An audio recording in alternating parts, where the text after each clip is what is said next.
This podcast is not for the overly sensitive, the terminally optimistic, or anyone who thinks dating in your 50s is a whimsical romantic comedy. Listener discretion is advised.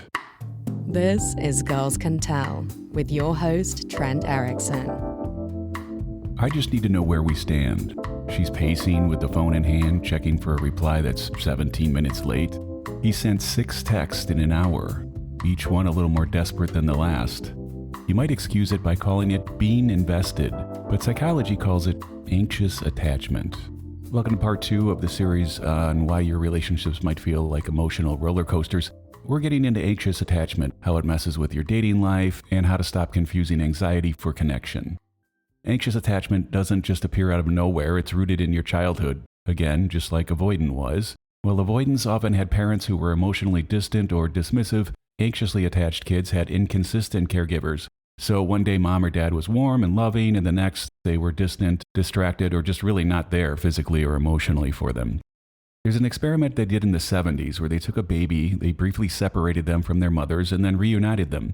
Anxiously attached babies would cry when mom left, but then when she came back, they weren't soothed. They would cling to her, but they would stay upset, sometimes even angry. It was because love was unpredictable for them. It was there, and then it wasn't, and then there was no guarantee it was going to stick around when it was there. This inconsistency wires your brain to expect love to be fragile. In attachment in adulthood, they explain anxiously attached individuals overactivate their attachment system in the face of threat, leading to chronic worry about the availability of responsiveness of others. So in other words, your nervous system is trained to freak out when a connection feels kind of shaky. So like a delayed text or a slightly flat tone or a canceled plan, it doesn't just sting a little bit, it feels like they're being abandoned.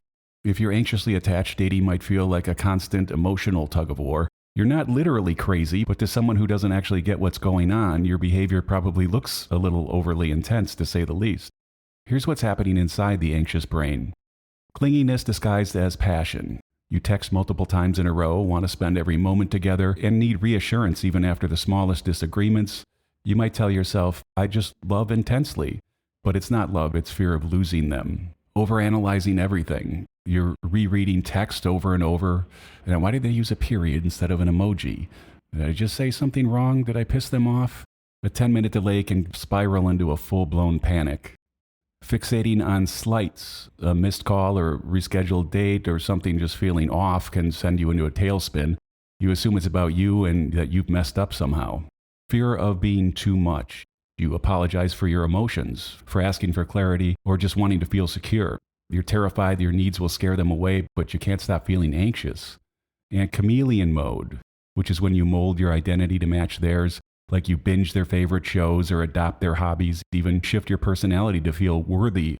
Now, the worst part is that anxiously attached people are often drawn to avoidance because the push-pull dynamic feels weirdly familiar.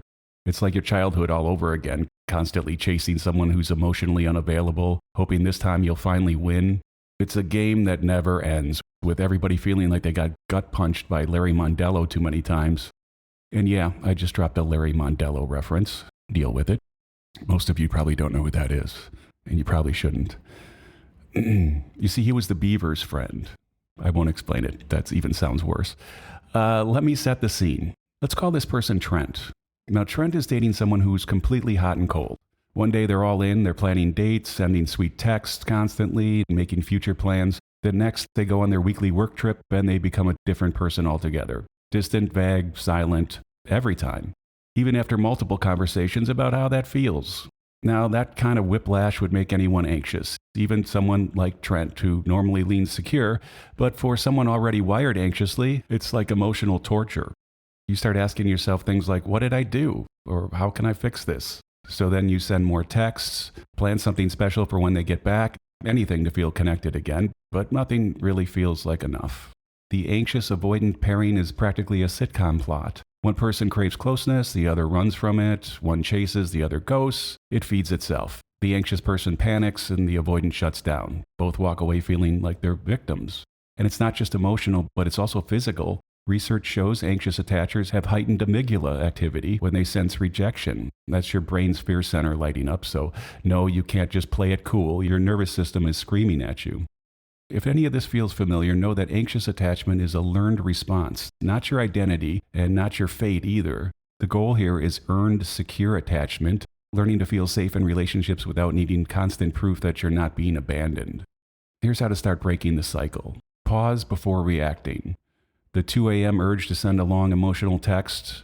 Well, don't. Breathe instead, and then ask yourself, is this about something right now, or is this something in the past?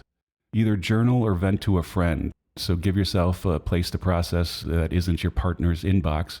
Name your triggers. So when did the panic spike? Was it after intimacy, when they don't initiate plans? And then track those patterns. Choose better partners. Yeah, no shit. Stop chasing people who make you feel like you're auditioning for their attention. Secure partners might seem boring, but that's just your nervous system missing the drama.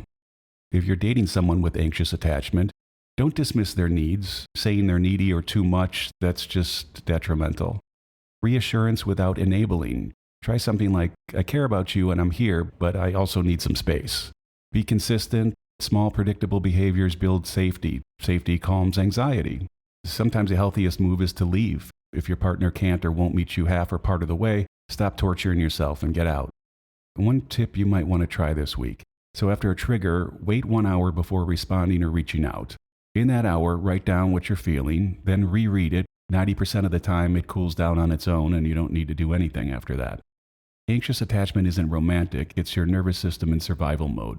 So next week, we're going to dive into secure attachment, what it looks like, and why you keep calling it boring when it's actually probably what you've been needing all along.